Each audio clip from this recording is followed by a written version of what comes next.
नाज़रीन खबर जो सिलसिलो जारी है। वहीं भेजा सिटी खबर ڀرياروڊ टाउन कमेटी के शहर के वार्ड नंबर 5 कीरिया मोहल्ला में हलदड़ तरक्याती स्कीम नंबर 68 में 75 लाख रुपयनि की हलदड़ स्कीम ते ठेकेदार फरहान शेख के गैर मौजूदगी में फर्शबंदी नालिन जो कम टाउन कमेटी चेयरमैन ڀرياروڊ लाला अब्दुल करीम काकड़ अमले समेत कराए रहियो हो तो उते मौजूद मोहल्ले वारन टाउन चेयरमैन के कम बंद करण लाइ ज़ोर भरियो। उते मौजूद टाउन कमेटी ڀرياروڊ के वाइस चेयरमैन शाहिद कीरियो जो चाचो उस्ताद जुल्फकार कीरियो ऐं इलाइक़े के जनरल काउंसिल मौलवी हफीज़ रहमान कीरियो जे थियल लफ्ज़ी जंग इल्ज़ाम वारी वीडियो सोशल मीडिया ते वायरल थी वई, जंहिं में वाइस चेयरमैन जो चाचो चेयरमैन ते नाक़िस कम करण ऐं करप्शन जा इल्ज़ाम हणी रहियो आहे। बस कोन खपे बस मेहरबानी कयो असो पछी न करे बस असा ता कुछ सुजू घणी गुजरी वने एड़ो कम ही न खपे सा ना कर बस खुदा के मनो खराबी की वजह बुधा तो वजह छा करे तो के वजह बुधा तू चेयरमैन आ ना या ठेकेदार चेयरमैन तो तू ठेकेदार रो काउंट करी तू छड़े जिम्मेवारी हेड़ी चोरी रो कराई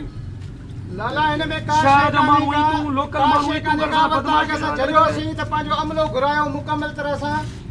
अमलो सजो घिटी में वने घट में घट जेको 20-25 मानू जन उन जा रेड़ा होजन उन्हनि खे मुकम्मल तरह सां मुंड खां वठी आख़िर ताईं सफ़ाई सुठे नमूने सां करे किनारा हिन जा साफ़ करायो। किनारा साफ़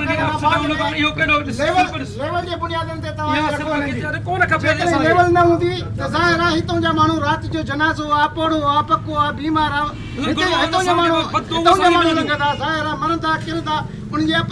इलाज वग़ैरह जा तव्हां कराईंदो छा? असां त पवे जी भेण गुरू असां दा ही गली आई हाणे यो तू सिंपू हाणी माना लमठप करे सा कम कर बाबा मेन गाल बुध हे सिर्फ लाला हे सिर्फ जेका केतरी मथे आहे जज्बाती गाल काने लाला सिकड़ी जा तू बुधा तो इंटरेस्ट आहे नहीं तो जो इंटरेस्ट है मालो या कम खुटे नहीं मुझे कम तू ठेकेदार नहीं तू चेयरमैन अल्लाह तू न